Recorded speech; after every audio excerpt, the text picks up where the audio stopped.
नमस्कार दोस्तों, आप सभी का मेरे YouTube चैनल KS फैक्ट ज्ञान किंग पे बहुत बहुत स्वागत है। और आज की इस वीडियो में हम भारत की सुप्रसिद्ध गायिका स्वर्गीय लता मंगेशकर के बारे में जानेंगे कि आखिर ऐसा क्या हुआ था कि भारत रत्न लता मंगेशकर ने पूरी जिंदगी अविवाहित रहने का फैसला किया। आखिर ऐसा क्या हुआ कि इतनी प्रसिद्ध और लोकप्रिय गायिका ने शादी नहीं की। स्वर्गीय लता मंगेशकर की आवाज में वो जादू था कि उन्होंने भारत ही नहीं बल्कि पूरी दुनिया में हिंदी जानने वाले लोगों को अपना दीवाना बना दिया। लोग कहते हैं कि उनके गले पर स्वयं मां सरस्वती का वास था और लोग उनकी आवाज को हमेशा कोयल की तुलना किया करते थे।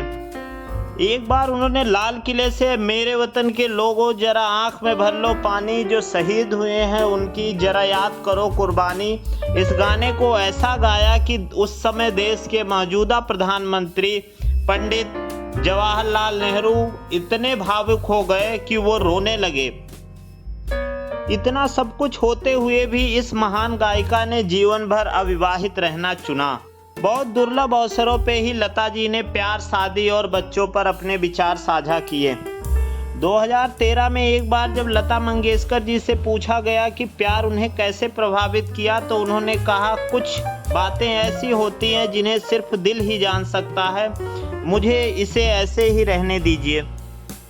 इसके अलावा उन्होंने अपनी यह राय भी दी थी कि औरतों का जीवन बिना शादी और बिना बच्चों के बिल्कुल अधूरा सा होता है।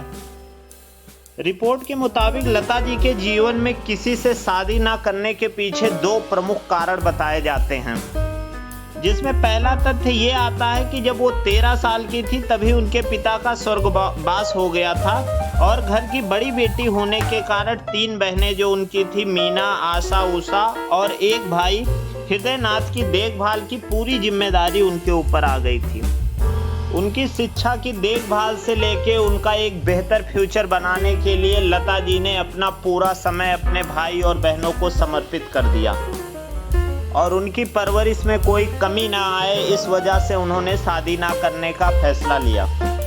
और दूसरा जो सबसे प्रमुख कारण माना जाता है कि दिवंगत क्रिकेटर और BCCI के पूर्व अध्यक्ष राज सिंह डूंगरपुर लता के भाई हृदयनाथ के बहुत करीबी दोस्त थे।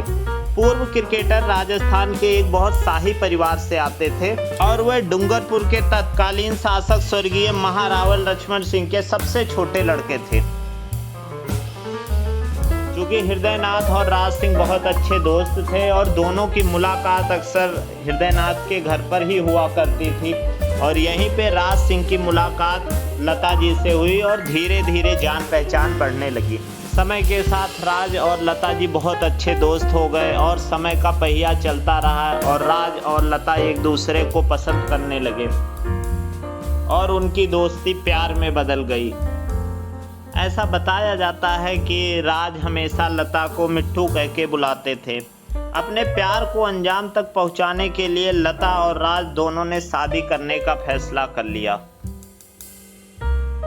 लेकिन जब राज ने अपने माता पिता को लता के बारे में बताया तो उनके पिता ने शादी से साफ इनकार कर दिया। उसका मुख्य कारण ये था कि लता मंगेशकर जी शाही परिवार से नहीं थी और महाराज अपने छोटे लड़के की शादी एक शाही परिवार में कराना चाहते थे, इसलिए उन्होंने रिश्ते से साफ इनकार कर दिया।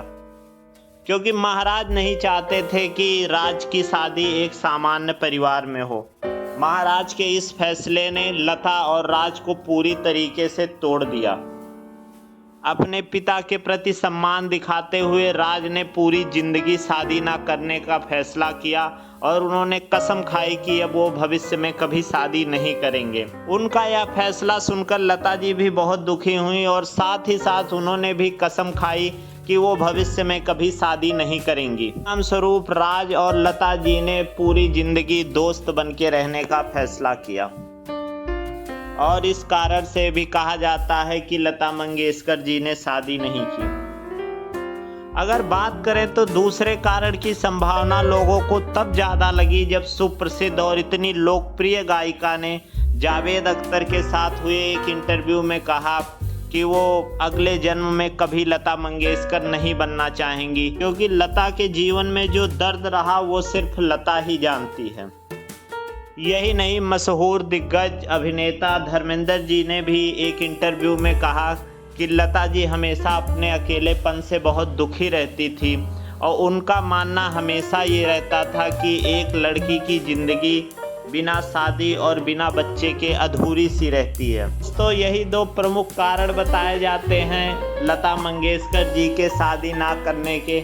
इन दो प्रमुख कारणों में आपको जो सही कारण लगता है कृपया कमेंट करके ज़रूर बताएं। इस वीडियो में इतना ही, फिर मिलेंगे एक नई वीडियो में कुछ रोचक तथ्य के साथ।